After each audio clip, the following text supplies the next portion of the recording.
शरद पवार आणि क्रीडा क्षेत्र. महाराष्ट्राचा Sahyadri, the untold stories of Sharad Pawar. Sharad पवारांची राजकारणातली, समाजकारणातली कारकीर्द अतुलनीयच आहे. त्याचबरोबर साहित्य, संस्कृती आणि क्रीडा क्षेत्रामध्येही त्यांचा तितकाच प्रभावी वावर राहिला आहे. शरद पवारांनी भारतीय खेळांच्या विकासाकडे लक्ष दिलं. आपल्या अस्सल भारतीय खेळांना आंतरराष्ट्रीय पातळीवर नवी ओळख मिळवून दिली. मुख्यमंत्रीपदी असताना शरद पवारांनी मल्लखांब, कुस्ती, कबड्डी, खो खो यासारख्या खेळांना आधुनिक सुविधा उपलब्ध करून दिल्या. महाराष्ट्रातल्या ग्रामीण भागात खेळांचा प्रसार होण्यासाठी शरद पवारांनी तालुक्यात शिबिरं आणि प्रशिक्षण केंद्र सुरू केली. राज्य तसेच राष्ट्रीय स्तरावर भरीव कामगिरी करणाऱ्या खेळाडूंना मानधन सुरू केलं. कबड्डीला आंतरराष्ट्रीय पातळीवर नेण्यासाठी 1973 मध्ये शरद पवारांनी पुढाकार घेत ॲमेच्युअर कबड्डी फेडरेशन ऑफ इंडिया ही संघटना स्थापन केली. या संघटनेनं कबड्डीचे नियम तयार केले. त्यानंतर 1978 मध्ये त्यांनी एशियन अमॅच्युअर कबड्डी असोसिएशनची स्थापना केली. अमॅच्युअर कबड्डी फेडरेशन ऑफ इंडियाचे अध्यक्ष या नात्यानं त्यांनी कबड्डीला आंतरराष्ट्रीय दर्जा मिळावा यासाठी प्रयत्न केले.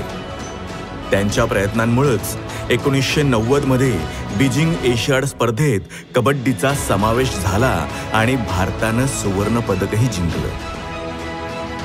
आपल्याकडे कुस्ती हा लाल मातीतला खेळ आहे. आंतरराष्ट्रीय पातळीवरची कुस्ती मॅटवर खेळली जाते. त्यामुळं आंतरराष्ट्रीय पातळीवर आपल्या कुस्तीपटूंची कामगिरी दाखवायची असेल तर त्यांना मॅटवरच्या कुस्तीसाठी तयार करावं लागेल हे पवारांनी ओळखलं. खेळाडूंना सरावासाठी लागणाऱ्या मॅटसाठी त्यांनी क्रीडा खात्यातून निधी उपलब्ध करून दिला. महाराष्ट्र राज्य कुस्तीगीर परिषदेचे अध्यक्षपदही त्यांनी भूषवलं.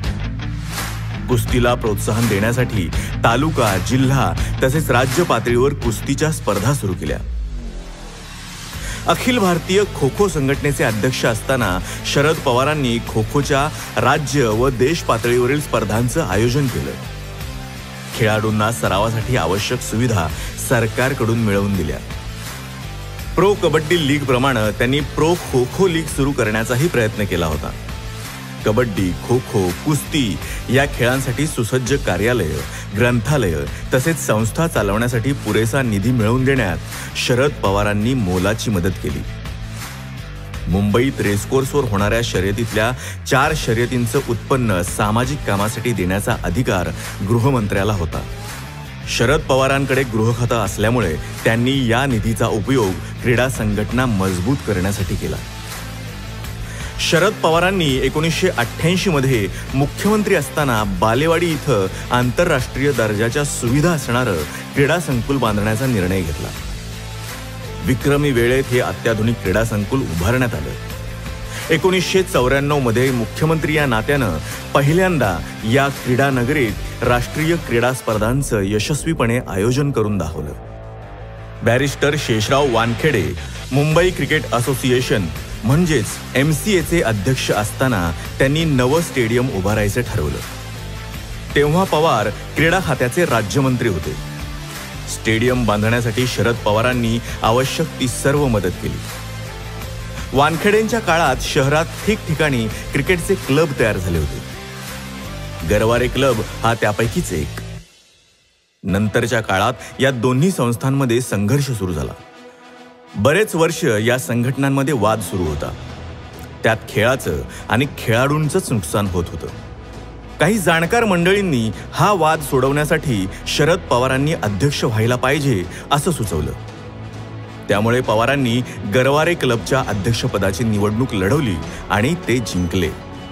नंतर काही दिवसातच मुंबई क्रिकेट असोसिएशनचं अध्यक्षपदही त्यांच्याकडे आलं. MCAचे अध्यक्ष झाल्यावर पहिल्या महिन्यातच त्यांनी या दोन्ही संघटनांमधला वाद मिटवला. पवारांच्याच कार्यकाळात BKC कांदिवली इथं सुसज्ज मैदानं तयार झाली.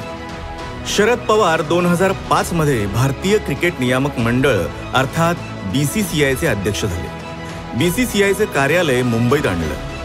त्यांच्या काळातच जगातली सर्वात श्रीमंत क्रिकेट संघटना म्हणून BCCI नावारूपाला आली.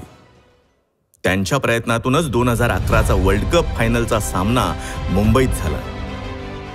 क्रिकेटची लोकप्रियता लक्षात घेऊन त्यांनी नियोजनबद्ध विकासासाठी धोरणं आखली. माजी खेळाडूंना पेन्शन योजना सुरू केली, वैद्यकीय सवलती जाहीर केल्या.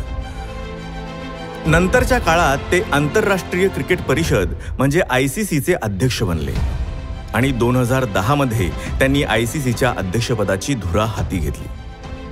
जगभरातल्या जास्तीत जास्त देशांमध्ये क्रिकेट पोहोचवण्यासाठी त्यांनी प्रयत्न केले.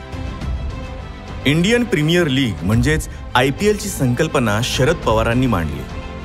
आज ती किती यशस्वी झाली ते आपण पाहतोय. वेगवेगळ्या प्रकारच्या क्रीडा संघटनांवर शरद पवार अध्यक्ष जरी असले तरी त्यांनी खेळाडूंची निवड, प्रशिक्षकांची नियुक्ती अशा कोणत्याही गोष्टीत ढवळाढवळ केली नाही. या खेळांसाठी आवश्यक त्या सर्व पायाभूत सुविधा, खेळाडूंना प्रोत्साहन, माजी खेळाडूंना मान सन्मान देत खेळाला नवी उंची देण्याचा प्रयत्न केला. थोडक्यात कबड्डीचं मैदान असो, कुस्तीचा फड असो, नाहीतर क्रिकेटचं पिच, सगळीकडेच शरद पवार नावाच्या वस्तादानं आपल्या धडाकेबाज कामगिरीनं क्रीडा क्षेत्राला प्रतिष्ठा मिळवून दिली.